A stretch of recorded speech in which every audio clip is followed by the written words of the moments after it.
Decentralized exchanges give you freedom. No KYC, no gatekeepers. But that freedom comes with risk.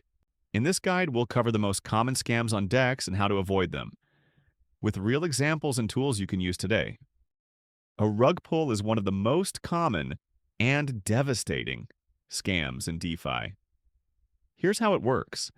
The developers create a token and add liquidity to a DEX like PancakeSwap or Uniswap. Early users buy in thinking it's a legit launch.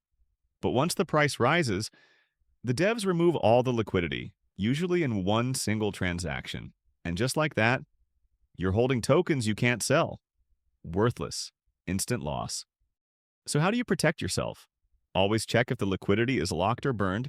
That means the devs can't pull it out unexpectedly. Use trusted platforms like Unicrypt or DEX tools for historical liquidity info. Red flags, no mention of liquidity lock, or all LP tokens held in a single wallet. That's a big no. Some scam tokens include secret whitelist functions.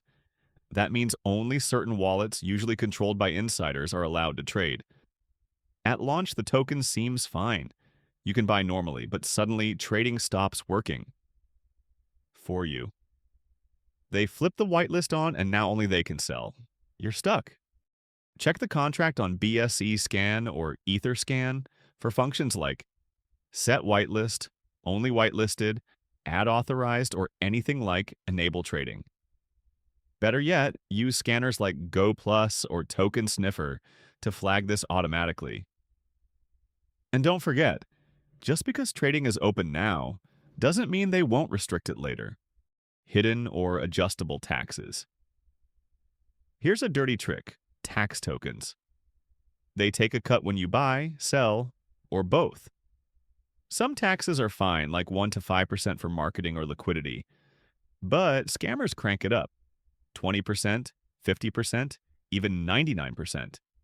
You buy $100 worth and get back $1. Or worse, everything looks good when buying. But when you try to sell, the contract steals most of your tokens. Look for suspicious functions. Set tax, buy tax, sell tax, update fees, set fee percent. These let the dev change the tax at any time. Make sure the fee is reasonable and not adjustable after launch. If ownership isn't renounced, they can change it anytime. Another stealth scam. Devs include functions that let them pause trading or block wallets. Looks like a normal token at first. Then they call pause or blacklist your address, and suddenly you can't transfer. You can't sell. You're stuck. Scan the contract for pause, set paused, blacklist, set balance. This can literally zero your balance.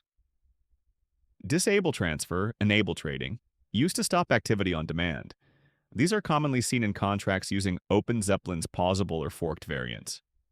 If the dev still owns the contract, they have total control over these functions. If the contract owner is still active, they can do almost anything. Change taxes, pause trading, mint new tokens, or blacklist wallets. That's why renouncing ownership is important. It proves the dev can't change core functions anymore. Check this on BSC Scan. If you see renounce ownership called, good sign. If the owner address is dead address, it's renounced. But be careful. Some devs fake renouncing ownership while secretly keeping control through proxy contracts or backdoors. Honeypots. A honeypot is a trap. You buy the token, no problem. But when you try to sell, the transaction fails. These contracts are coded to only allow buying, not selling, and most people don't test selling until it's too late. Use tools like honeypot.is to simulate a trade, or test manually with a small amount and try selling immediately. Last red flag, minting. If the dev can mint more tokens, the supply is unlimited. They can flood the market whenever they want, crashing the price. Check the contract for mint, set supply, or anything that modifies total supply dynamically. Good tokens have a fixed total supply. No more can ever be created. Before you put a single dollar into any token on a decentralized exchange, stop and run through this checklist. First, is the liquidity locked or burned? If it's not, the devs could pull it out at any time, killing the token instantly. Second, is ownership renounced? If the dev still controls the contract, they can change fees, freeze wallets, or even mint more tokens whenever they want. Third, can the developer change taxes or block users? Adjustable fees and blacklist functions are giant red flags. Fourth, is there a mint function? If the supply isn't fixed, unlimited new tokens could be created and dumped on the market. Fifth, can you actually buy and sell the token? Honeypots often let you buy but silently block selling. Always test with a small trade first. And sixth, has the token been scanned with security tools like GoPlus or TokenSniffer, or even professionally audited? If it hasn't, you're walking in blind. The truth is, DEXs give us freedom. No middlemen, no approvals. But with that freedom comes responsibility. Don't trust hype. Don't follow the crowd blindly. Read the contract. Use the tools. Ask questions. And always, always do your own research.